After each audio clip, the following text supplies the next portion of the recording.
Thank you, Christina. Good afternoon, everyone. I see you're all a bit like your students. Nobody wants to sit close to me. I'm not that repulsive, am I? All right, so I'm a cognitive scientist, a learning scientist. I investigate how the mind works, how we learn, right? So this is not a talk about technology, it's a talk about learning, okay?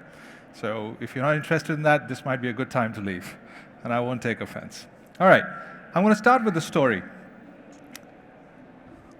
I'm not sure if this means anything to you, but you will know by the end of the story. I was in final year of engineering school about 20 years ago. And in engineering school, you have to do a final year project. And I was majoring in fluid dynamics, how fluid flows, right? And my professor said, Manu, here is a problem in fluid dynamics. Here's a problem. You please solve it, and that's your final year thesis. I said, oh, that's easy. Just one equation to solve. And if I solve that equation, I get my final year thesis done. So I looked at the equation. It's a nonlinear differential equation. It's a complex equation. And I wanted to solve it mathematically. So I said, okay. I went back. I tried a few solutions. It didn't work. After 2 months, I went back to the professor. And I said, oh, I've tried this, this, and this. It hasn't worked yet. He said, no worries. Try this other method. So I said, okay. The professor is giving me a method to solve, so it must work. So I went out, worked at it for a month. I came back. That still didn't work. Then the professor said, okay, why not you try this other method? So I took another month or so to do that. And again. So I tried this 3, 4, 5 times. Each time I would try something and it won't work. And the professor would just give me something else, another method to try. It was about 7 months into the thesis, and I was struggling, obviously, and I was scared that I would not graduate. I had to graduate that year. My scholarship was running out. I went to the professor and said, you need to help me, because everything that I've tried, and after that, everything you've told me how to try, hasn't worked. So what's going on? I may not graduate. And he says, oh, don't worry about it. We know that these methods don't work. And I was so angry. I was so angry with him. He said, you left me on a wild goose chase for 6 months, knowing very well that the methods we're trying would not work. And he says, yeah. He says, well, we know that this equation cannot be solved mathematically. It has to be solved computationally. And now that you understand why it can't be solved mathematically, now that you understand the problem itself, you would be able to solve computationally very quickly. And that is the computational solution of that problem. So I tried so many different ways to try it mathematically. None of them worked. But in the process, I understood the problem better, and that led to a very simple, elegant computational solution. Right? I won't go more into this time. Okay.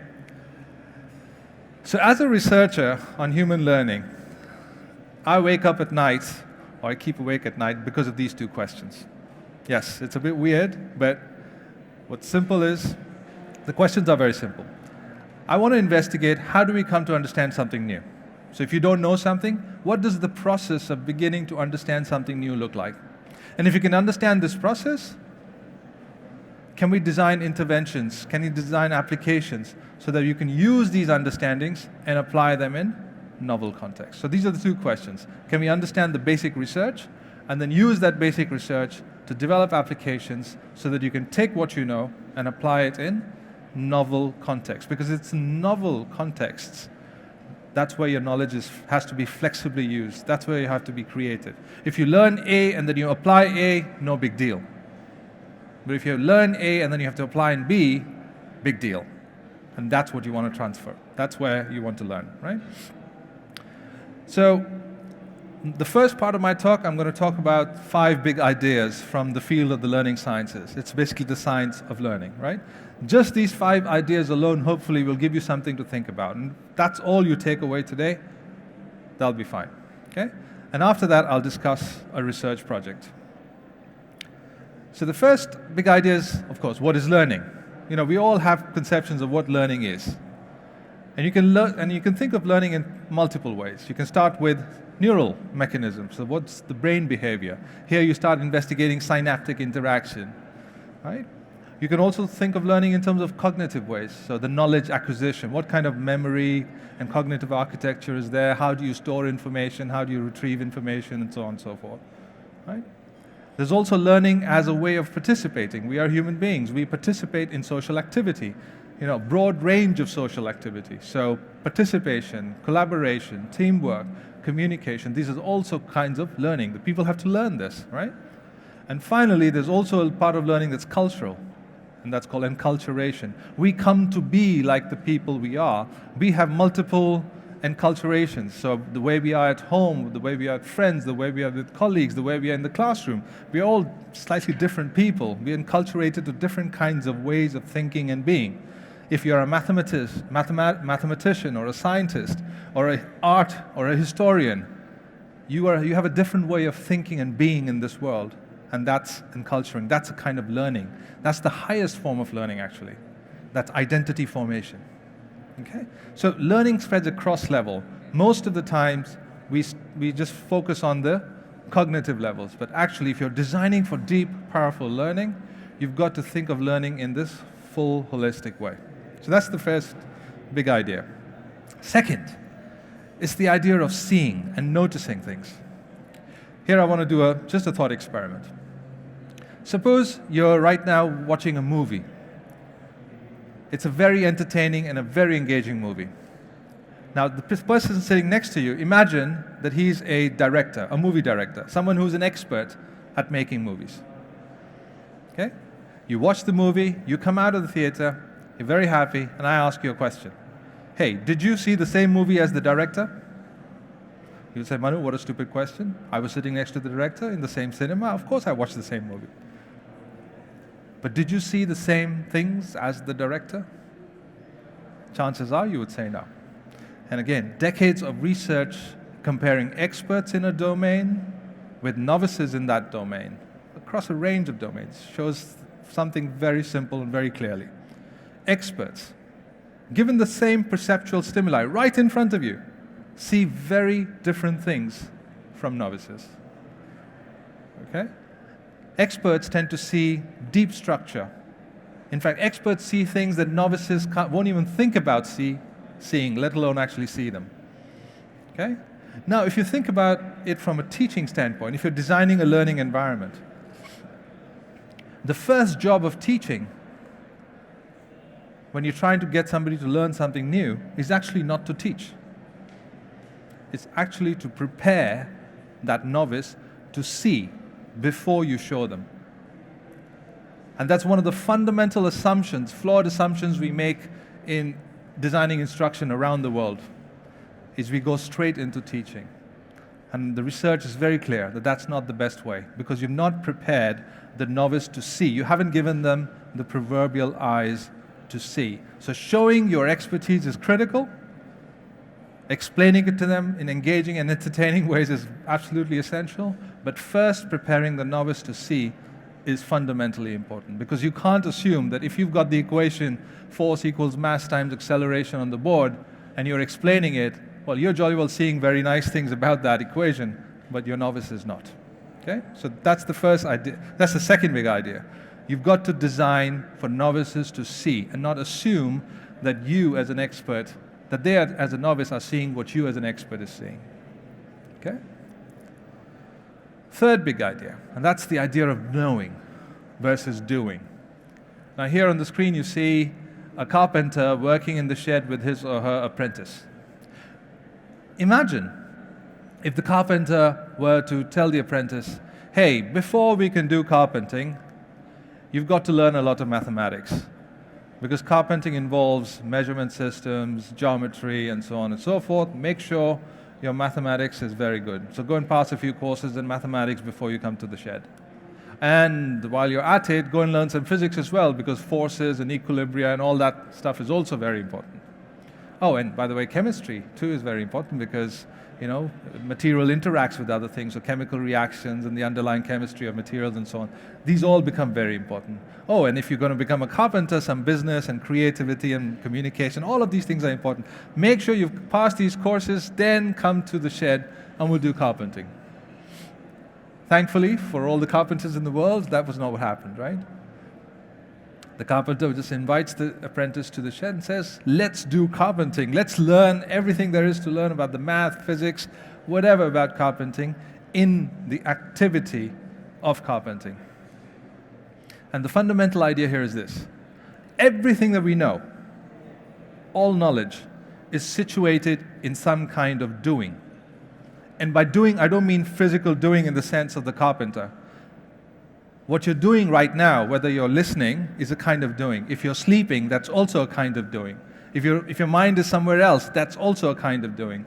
If you're talking to each other, that's a kind of doing. If you're building something, that's a kind of doing. So we do something all the time. Right? So not just literal physical doing. Everything is doing. The idea is what you learn is tied to what you're doing. And the reason why what we learn in school we are unable to transfer, we find it so difficult to transfer outside of school, is because the kinds of doings within which knowledge has to be used outside of school is very different from the kinds of doings that is within the school. So the problem of this transfer is not that we don't know enough. It's what we know is situated in a practice that is misaligned with where it's going to be used. So medical students, for example, are notorious for this. They learn lots and lots. I work with doctors a lot in medical training. They learn so much content knowledge. But immediately after exams, and by 6 weeks after the exams, it's completely gone. When it comes to clinical practice, they freeze. It's very hard for them to transfer. It's not because these people are not bright. It's just the way the learning is designed that's problematic. So, if you want knowledge to transfer, think about the kind of doing within which that knowledge is to be situated. Third big idea, right? Fourth, that's the creativity bit. We all don't want, we don't just want our kids or novices or students to understand things, to learn things. We also want them to be creative. We want them to be inventive, I hope, right? So here I'm going to do a thought experiment. Suppose right down the middle of this room, I divide you into two groups.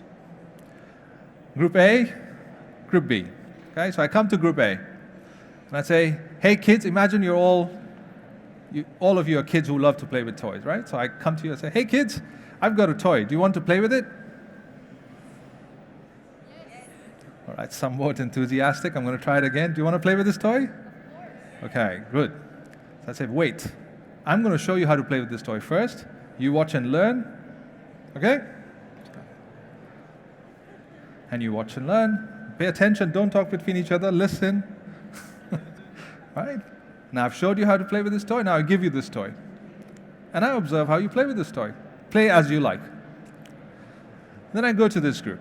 And I say, hey kids, do you want to play with this toy? Yes. Okay, they're a bit more enthusiastic. You guys should really learn from them, you know? Says, okay, fine, if you want to play with this toy, fine, go ahead, play with this toy. And I observe how you play as you like. And I observe both groups. Who do you think would be more inventive and creative in discovering things with the toy? A or B? B. How do you think we teach in schools? A, right? And then we have the cheek to lament that our kids are not being creative with it. Now imagine this is not a thought experiment. These are actual experiments in development psychology that we've done.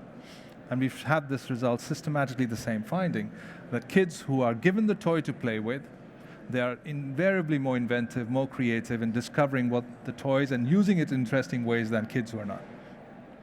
Imagine now knowledge, ideas, rules, principles, theories. These are not tangible toys, but these are conceptual toys. Where does have I lost you? No. Can you hear me? Yeah. Where does creativity come from? It's not just being in knowing more things, although that's important. It's about playing with what you know, playing with ideas, tinkering with ideas, exploring, generating, and so on and so forth. That happens in type B, not in type A. Yet, the way we design instruction is invariably of type A. Okay? So creativity. And the fifth big idea in the learning sciences is this distinction between what is explicit and what is tacit.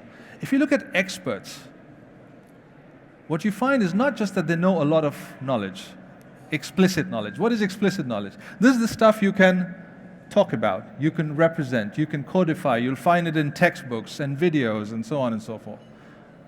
But expertise is more, a lot more than what can be codified. An expert knows a lot more than what can be codified. And that's tacit knowledge. You can't speak of it. You can't talk of it. You can't communicate. It's like a value. It has to be caught, not taught. Yet, the coordination between explicit and tacit is what defines really high level of expertise. Yet, much of our school instruction focuses primarily on explicit knowledge. And to the extent that it does that, A, it's suboptimal for the development of expertise, and B, because it's codified knowledge, it will be replaced, because computers will be able to do it better, right? So if real expertise is the coordination between the explicit and the tacit, then the challenge for design is, how do you do that? Okay, so these are the 5 big ideas. I want to put them all together. You're designing for learning, something new, right? And by here, learning, we don't just mean knowledge and facts and principles, right? We're learning across all the way from brain behavior to enculturation and identity formation, a full conception of learning. And you're designing for this learning so that the person is able to see things that you're trying to show them, so that whatever it is that they know is situated in productive practices that transfer, right? So that whatever they learn, they don't just learn it deeply, but they are creative and inventive with it. And finally, if you can teach them in ways where their explicit knowledge is coupled with the tacit, then that becomes a very powerful learning environment.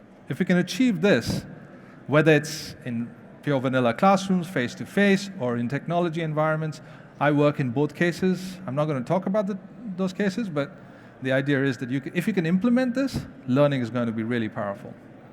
Okay? So, what does such a design of learning look like? Before I show you that, I want to discuss, and you might have already inferred, what it does not look like. So, here's an example.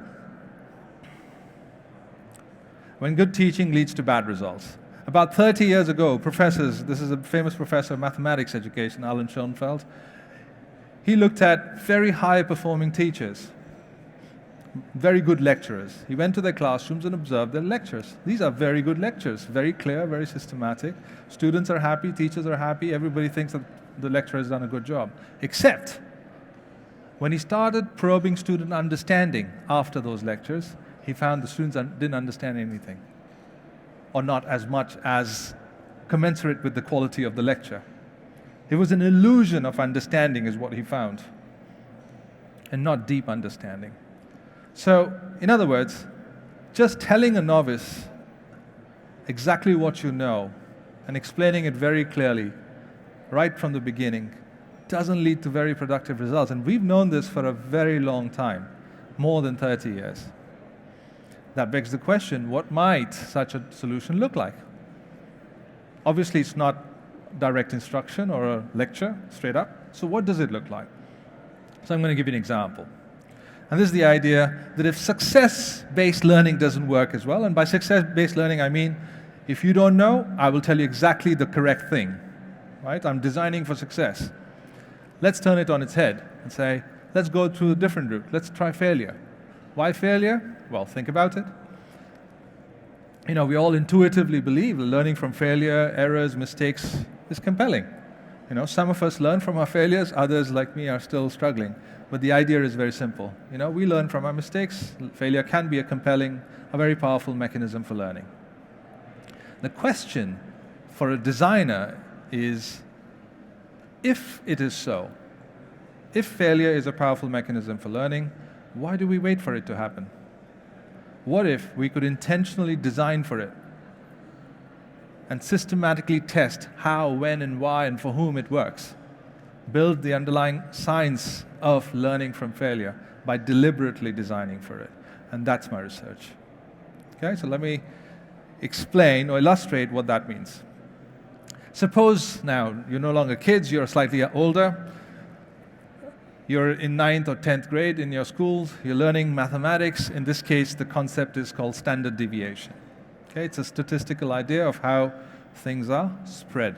So if I took the heights of all the people here, it'll be varying. If some of people are very tall and very short, then the standard deviation is going to be wide. If everybody is roughly the same height, then the standard deviation is going to be small. It's a measure of spread. Now, typically, if you've been to school, which you have, obviously, and like me, my teacher would come in and say, today's a lesson on standard deviation. It's a very important concept in mathematics. And she explains to me what the concept is, shows me lots of examples, and so on and so forth, right? Those well-taught lectures, well-taught mathematics lectures. Except we don't do that, because we need to prepare the novice to see first. So we give them a design challenge. They haven't even heard about the concept yet. We say, here is some data. Here are 3 football strikers. Here are the number of goals they've scored every year in a league. Your job is to work in your small groups, 2 to 3 people in a group, and invent as many ways as possible to decide who's the most consistent striker. Okay? So these kids have not learned anything yet about this concept, and they're being thrown into this challenge. They've been given a toy, and they've been saying, play as you like, decide who's the most consistent. What do you think kids would do? That's not a rhetorical question. Like, just shout out some ideas. Sum it all up, yeah.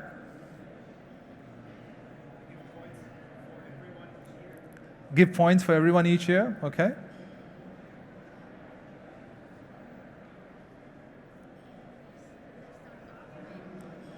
They start arguing, yeah. About the right approach. They start arguing about consistency. What on earth is consistency? And it leads to often it leads to a very interesting discussion about, what is the difference between consistency and being good. And I have to convince them that if you score straight Fs, you're a very consistent student, as opposed to if you score A's and B's. What else might they do?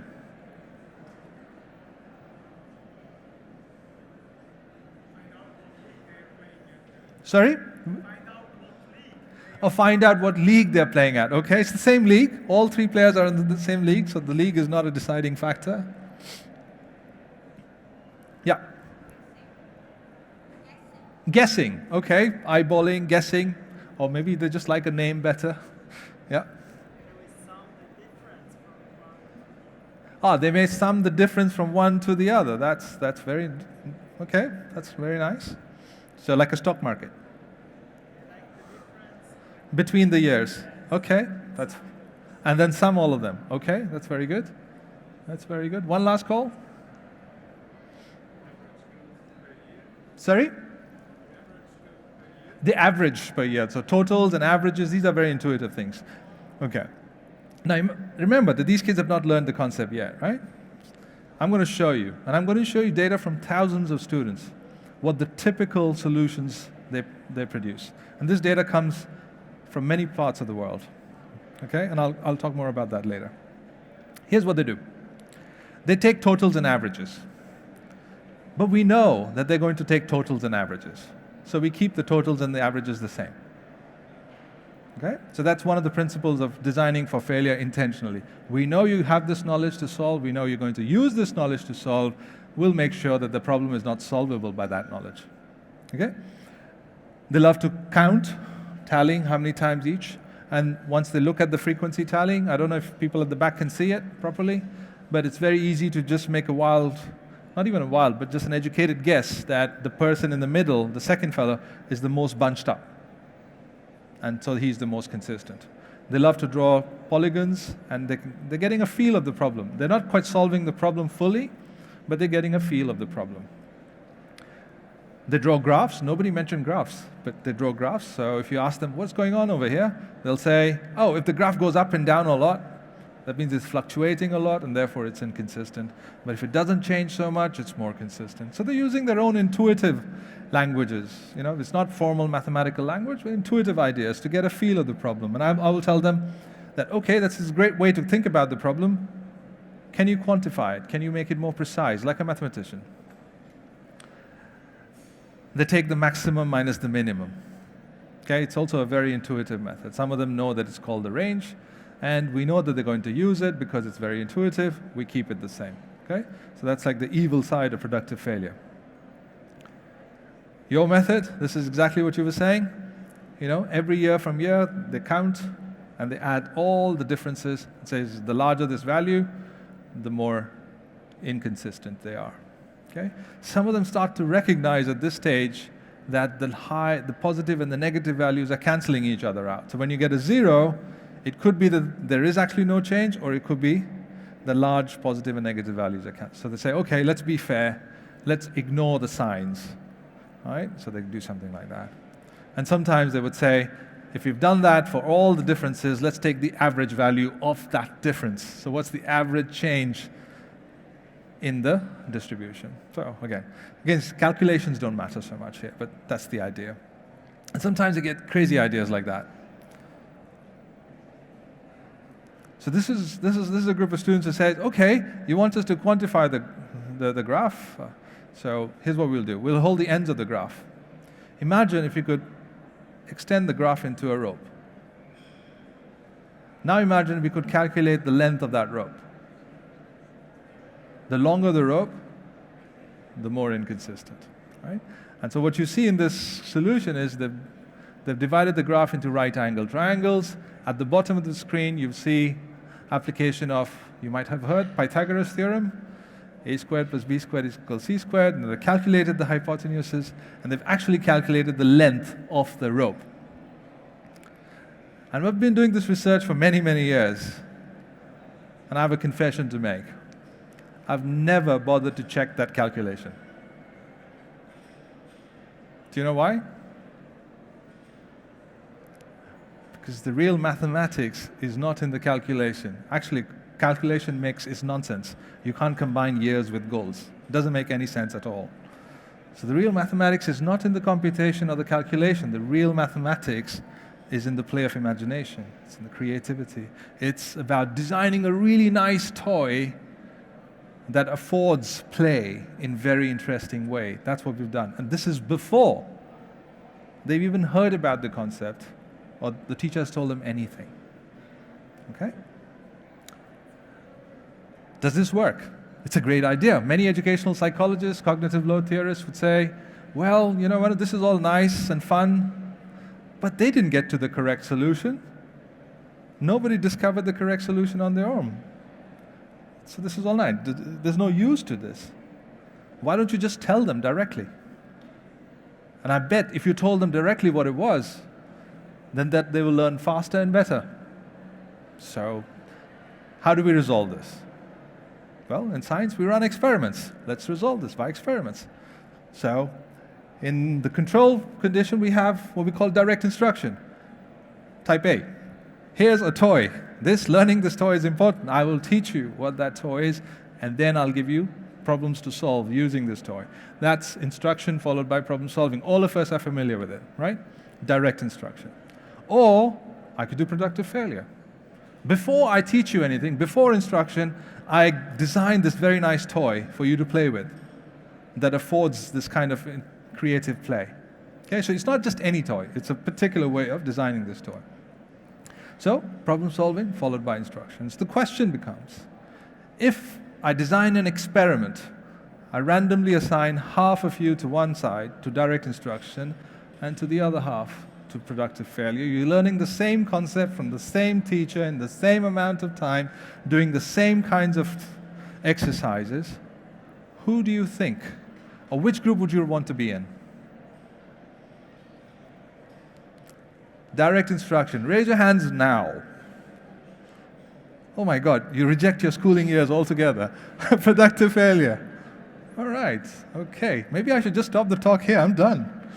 You guys are convinced already before I even have shown you any evidence. Okay, but that's not how science operates, all right? I love the enthusiasm, but I've got to show you some evidence. So when we compare productive failure with direct instruction in controlled experiments in classrooms around the world, here's what we find.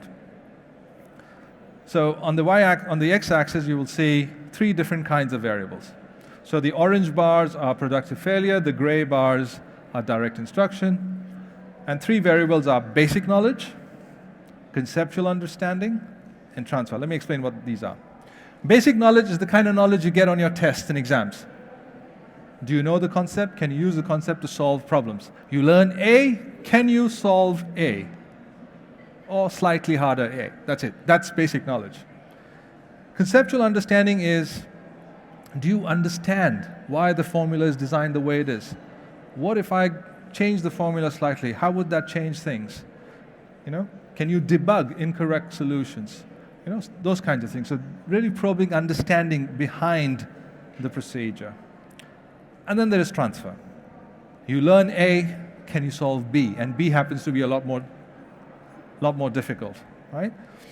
So in the case of standard deviation, we gave them questions like, suppose you had to decide who's a better champion. Usain Bolt, the sprinter, you might have heard of him. Or Roger Federer, rings a bell? Who's a better champion? Of course, you might say Roger Federer. We all know Roger Federer is the champion. It's Switzerland after all, right? But really, to decide this question, you need standard deviation. And it's very hard, even for adults, to solve this question. That's transfer, okay? And what we find is that on basic knowledge, there is no difference between productive failure. Both groups appear as though there's no difference. They both know basic knowledge. They both do equally well in tests and exams. But when you start to probe conceptual understanding, that's where the effects start to emerge. You have two groups who appear very similar on basic tests, but very different in whether they understand it or not. And then very, very different when it comes to whether they can transfer that knowledge to novel situations, hard situations where they have to be creative. And what you see, the value D, these are called effect sizes. So when I say an effect size of 0.1, 0.7 or 1.20, what this really means is that in terms of understanding and ability to transfer those concepts, productive failure students are appearing to be 1 to 2 academic years ahead of direct instruction. 1 to 2 academic years ahead. And that's a huge effect, okay? We also find that direct instruction actually constrains creativity. So we asked direct instruction, we told them how to play with the toy, and we said, here is the same problem, the football problem, invent as many measures. So they learned the concept of standard deviation, and they were asked the same thing, invent as many measures. What do you think they did? Well, the one thing they did was they solved the problem correctly, because they'd learned it. But beyond that, they were not able to be creative and inventive around that problem. So it's not the fact that, it's not simply what you learn, it's how you learn that initial thing that determines how well you understand it and how you can transfer and be creative with it, okay? So learning, understanding, transfer, creativity, inventive, these are all not like files on the computer. Once you have it, you can just use it. These are path dependent. How your initial learning is designed very influences in a major way how deeply you understand and transfer things. So like I said, so what does it all have to do with 21st century learning, 21st century skills? At minimum, there are multiple diagrams for this. At minimum, what you want students is to understand and transfer. That is beyond basic knowledge, beyond rote learning. You want understanding and transfer. You want people to be creative. You want people to think critically. You want people to communicate and collaborate with each other. You want people to be resilient and persist through failure and learn how to do that. You want people to be ethical, not take somebody else's solution as your own. And productive failure actually builds all of that. Because if you go back to the design challenge that I showed you, people are working groups and generating all those ideas. They're going through this entire process before they've even actually learned anything in the formal sense, right? So the idea here is that we don't have to wait after teaching for people to develop creativity and critical thinking and communication. We need to build that in from the get-go, right from the very beginning. Okay? And like I said, you may say, well, this is just your research, or are there many other people also thinking about this? So one thing that happens in science is if I have a novel finding, Scientists across the world do not say, hey, yes, Manu, great job, we believe you. The standard and the healthy disposition towards novel findings is, wait, we don't believe you. We want to prove you wrong. Because it can't be. It's going against the grain, right? So it's okay, we will try to replicate your work. And the logic of replication is not to prove something is right, but to falsify it. Okay? It's failure. You want to try and fail my findings, fail my work. But here's the magic of it. Here's the logic of it. If repeated attempts to fail a finding fail, then there must be something to that finding. It doesn't make the finding true. There's no such thing from an experimental logic standpoint. But if repeated attempts to fail something fail, then there must be something to it, right? And that's exactly what happened. Across the world, all the way from Australia, Japan, Hong Kong, China, Singapore, India, Europe, obviously in many ways, USA, Canada. We haven't done any work in South America or Africa, but across hundreds of experimental comparisons now, we found robust effects. The more you teach in the manner of productive failure, the deeper the learning and the kinds of effects that you get. So what are the learning mechanisms? Why does productive failure work? This is from the scientific standpoint. So there are cognitive mechanisms at work. Knowledge is being activated. The hard part as a novice when you're trying to make sense of new information is you've got to connect it with what you know. But the very definition of a novice is that you don't know what you know. Try asking a novice, do you know something about differential calculus? Do you know something about Renaissance? It's very hard. You don't know what you know about something. So activation is key. Noticing, we talked about seeing, right? You've got to design for seeing. So having generated multiple solutions, you're ready to see what's critical and what's not critical. You become aware that there's a gap. I've tried to solve this problem in a number of ways, yet I could not solve it fully or optimally. There must be another way to solve this. There's an awareness. My knowledge has been activated and there's an awareness. There are selection mechanisms at work, which means that now I know what's a correct procedure from an incorrect procedure. If I want to learn what a chair is, I need to know different kinds of chairs and when does a chair become not a chair. You need to be able to select. And when do you learn that? Failure does that very beautifully. And mental effort. You need to work with high cognitive effort. These are effortful activities that you need to engage in. We also find at the affective level, the interest. So if you ask productive failure students, do you want to learn the concept now, having tried multiple ways of solving it? The interest is very high compared to direct instruction students. The orientation towards learning changes. The productive failure students would say, I tried this 4 or 5 or 6 times, 6 different ways of solving this. I want to learn. I want to know why the teacher's method is better. So that's a very different orientation from listening to a lecture. Okay? Persisting through struggle and frustration. We try to make learning easy, and we think making learning easy eases learning, but actually that's not true. You can't make learning that hard that people give up and switch off, but you can't make learning easy either. You've got to keep it in that zone. And that's the sweet spot, where you have to have a bit of struggle, and you've got to learn how to persist through that struggle. There are social mechanisms at work, explanation, learning from each other's perspectives, developing shared representations, and so on. And there are cultural mechanisms at work. You can't do this in a vacuum. You've got to do this in the right culture, where failure is normative, effort and growth are valued, and disciplinarity. You're not just teaching about mathematics. You're giving students an experience of what it means to be a mathematician.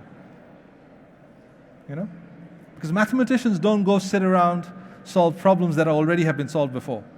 They invent solutions to new problems, right? And from a novice's standpoint, the concept may be known to an expert. For them, it's new. It's an opportunity for them to engage in core disciplinary activity of a mathematician.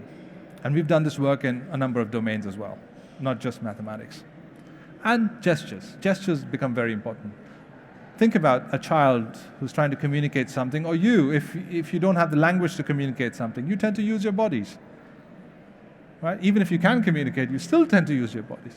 Right? And so gestures, encoding while gesturing makes it a very powerful learning mechanism as well. Perhaps this is too scientific, so I'll lead you with 4 A's. Just think of 4 A's when you think about why productive failure works. First A is activation. I talked about it, right?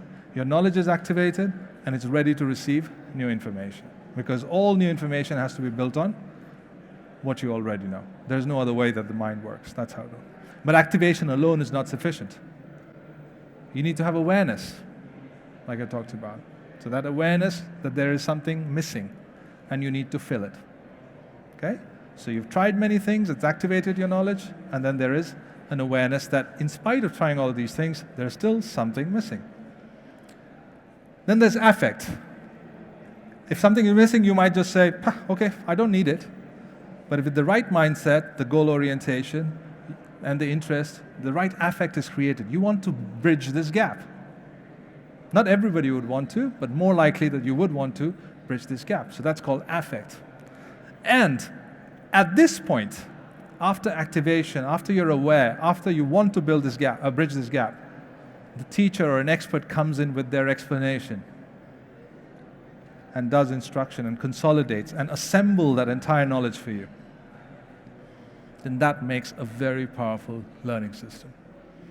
Whether you do it face-to-face, whether you implement it in technology or build applications, these are some of the core mechanisms that powerful learning environments have. And productive failure was just one way of doing that. Okay? Now, another way to think about all that I'm talking about is to think about learning and performance as 2 different things. Okay? We tend to conflate the 2. We think performance is the same as learning. A high-performing computer system doesn't learn anything. It just performs. All right? So let's break it up. So you have a 2x2 matrix here. On the x-axis, you have performance, low versus high, very broadly speaking. And the y-axis, I've got learning, low versus high. Now, sometimes you have productive success. When you have high performance and deep learning, they coincide. So expert performance is like this. You give an artist something to do, and they go into that zone, and it's high performance, high learning. That's productive success. Sometimes performance is low initially, but there's deep learning going on, like productive failure.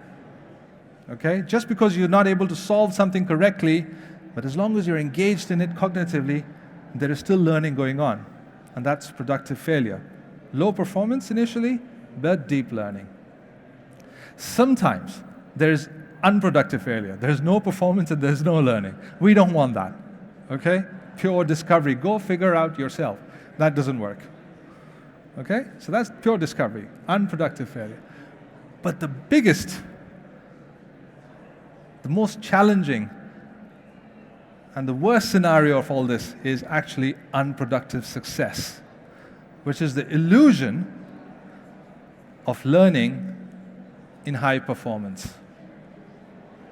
Right? Just like those lectures back in the 80s, which still continue to this day. And that's the one thing that we need to fight. Unproductive success, the illusion of learning in high performance. You know, here I want to tell you a story, because every psychologist with a child has always experimented on their child. They won't tell you that, but I'm going to tell you a story. Started with the story, I'll end with the story. When my son, I have a son, he's 17 now. When he was in kindergarten, I was in doctoral school. So I was learning all of these things, trying to experiment with all of these things. And so in kindergarten, they were learning how to count. So I would come home after work or after school, and we would play games and we'll count. So you know how children count. Or if you have 2 toys and I give you 3 more, how many toys do you have? And they'll say 2, and then they'll use fingers to count, or they'll use manipulative to count.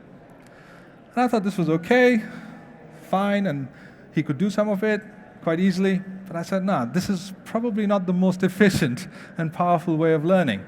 So one day I decided, so I sit him down. I will always sit him down, and we will play together in the evening before we went to bed. So we started counting. We played some of these games. And I said, okay, you have 3 toys, and I give you 4 more. How many do you have? And he would go back to his fingers, and I would just hold his fingers. And I said, count. And he will quib and complain, and you know how kids are, but after a while he got the game, and he would count. But he would not get the right answer.